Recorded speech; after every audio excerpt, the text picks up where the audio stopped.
my friends. Today let's start right away with Avdiivka, because there is some grim news here. Very intense battles are ongoing in this area.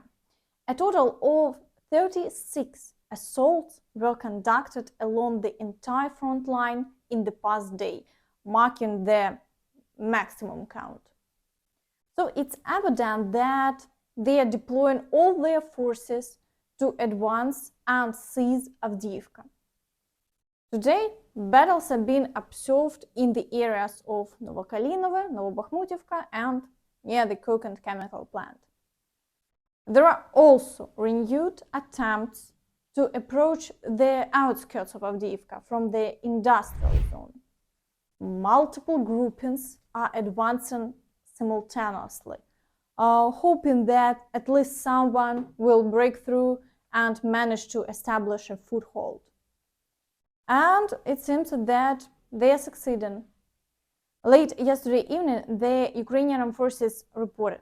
The Russians have little success in the south of Avdiivka. They have advanced in the private sector, and local waiters are being taken for evacuation. In the north and east of Avdiivka, the Russians will be shelled normally. They cannot achieve the successes that Preadnitizha planned. As evident, if they have breached into the private sector, changes on the maps might soon appear. According to rough estimates, if it's from the industrial zone, the advancement is approximately 2 kilometers. This information is not officially confirmed yet, so we are waiting for confirmation. On the southern flank, offensive actions continue in Pervomaiske and Nevelske. The situation there is challenging. However, the Ukrainian Armed Forces are holding their defense and the front line remains unchanged. In the Marinka area, the occupiers are maintaining pressure. 13 attacks were conducted within a day. The main thrust is towards the village of Vuhledar, and battles ongoing in the areas of Bilohorivka and Novokalynove. Shelling is also occurring along the front line and in the rear, but the line of contact remains unchanged. Now let's move to the Kherson direction, because only here is there a hope that the Ukrainian Armed Forces will make a breakthrough and reaching Crimea create unbearable conditions for the Russians, forcing them to retreat. There is no doubt that platforms on the left bank are needed for this, and the Ukrainian Armed Forces are successfully holding them, although expanding them as before is proven difficult. In turn, the occupiers are striking both on the right bank and in the rear. In the Snihurivka area, strikes were recorded yesterday. However, all this doesn't give them the opportunity to squeeze our units from the left bank. Today, the occupiers shared interesting details about their latest assaults. Today we stormed more than the previous days. Accordingly, we also had more losses. Assault groups from the 810th Separate Rifle Brigade, the 328th Airborne Assault Regiment, as well as from the 126th Motorized Rifle Brigade, in which one company recently refused to carry out a combat mission in the area of the village of Kreminna, took part in the assaults. In addition to artillery and drones, the enemy was also helped to repel our assaults today by his aviation. The situation near Kreminna is a stalemate. In order to throw the enemy into the Dnieper, a large outfit of forces and means is needed, but the concentration of personnel will immediately be visible to the enemy. Attacking in small groups is also futile. For example, today Rybar announced the number of the enemy in Kreminna, 80 people, that is, in order to destroy him, we must send at least 240 people, 1 battalion, to the assault at the same time. And today, in addition to shelling and offensive actions along the entire front line, the occupiers continue to intensively construct barriers in Crimea. This time, in Streletsky Bay in Sevastopol, a floating crane has been recorded deploying additional barriers. So it's evident that naval drones have inflicted significant damage for the Russians, prompting them to create structures for protection. Moreover, it was reported yesterday that electricity was cut off in several areas of Crimea, and there is still no information on whether it was a result of shelling. Also, yesterday evening in Belgorod, there were flashes at the power station.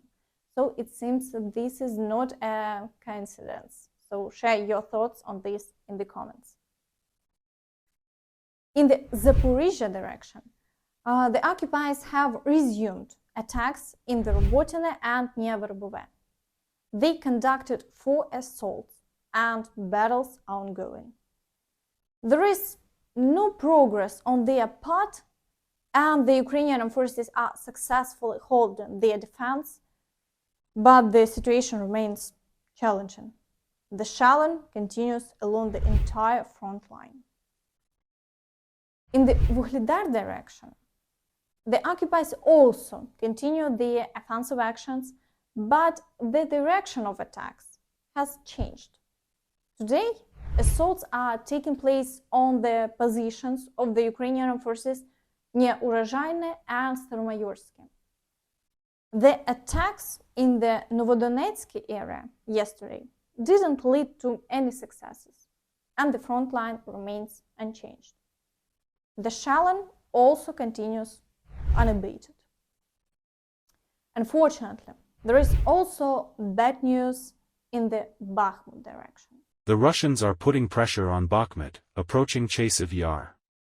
In Sinkivka, we are under pressure to try to create a bridgehead, and reserves have been pulled up. As evident, there is still movement, although at the time of creating the video, powerful assaults are not recorded. However, it's visible that attacks persist and there are constant regroupings. In the Siversk direction, the occupiers continue their assaults on Bilohorivka and they have intensified. They are advancing from both sides and battles in the forests are ongoing without cessation. There is a massive amount of shelling along the front line, making the situation complex. Regarding the village of Vesele, the occupiers claim to have captured it as a result of assaults conducted in recent days. Whether this is true or not will be known in the near future. In the Kreminna area, battles persist, with 14 assaults conducted within a day. The main part of the attacks is concentrated in the areas of the villages of Terny and Yampolivka. And in the Svatove area, the general staff reported shelling in Karmazivka. It could be a mistake, or the Ukrainian Armed Forces decided to break through there. For now, we need to wait for information from that direction. Today, offensive actions also began in Berestove. This village has been under constant shelling for almost a month. There is nothing left there, and now they have decided to launch an attack. So, we are waiting for the results. In the Kupiansk direction, there has been an increase in attacks as well. Battles continue as before near Sinkivka. Attacks on Petropavlivka have resumed.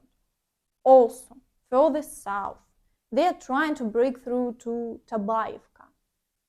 They advanced to the road and the Ukrainian Armed Forces repelled the attacks. So, we are waiting to see how events will unfold. Meanwhile, today, Kuleba stated Make of that? Have you discussed these reports with your counterparts in the United States? Well, first, Ukraine does not steal any money from American taxpayers. If you compare the overall budget, even just the defense spending of the United States and the sum of money allocated to Ukraine, it's, to say the least, a very little part of the overall defense spendings. Moreover, a vast amount of this money stays in the United States because it's invested in the production of weapons that goes then to Ukraine, and it needs to be explained to American taxpayers that their communities benefit from it, their new jobs are created. Second, everyone should understand one simple fact. Whatever the price of... And that's all from me. Don't forget to like this video, subscribe to the channel, and hit the notification bell to stay updated on all the latest news. Thank you for watching, and see you next time. Bye-bye.